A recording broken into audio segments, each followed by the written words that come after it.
خبر شامل کرتے ہیں شہزاد حسین کی شہر کراچی بلدیہ ٹاؤن سے، جہاں فیضان نظر حضرت خواجہ محمد طاہر المعروف محبوب سجن سائیں رحمت برکاتہ عالیہ کی نگاہ کرم سے ہر سال کی طرح اس سال بھی ایک عظیم الشان طاہری ریلی جشن عید میلاد النبی صلی اللہ علیہ وآلہ وسلم کے موقع پر جماعت اصلاح المسلمین ضلع کے ماڑی، جمعیت علماء طاہریہ اور روحانی طلبہ جماعت کی جانب سے ریلی نکالی گئی،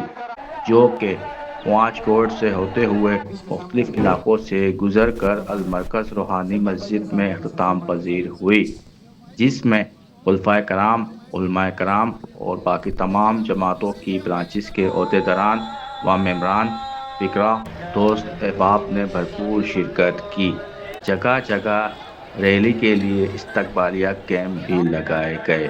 رپورٹ شہزاد حسین، نیشن نیوز، کراچی۔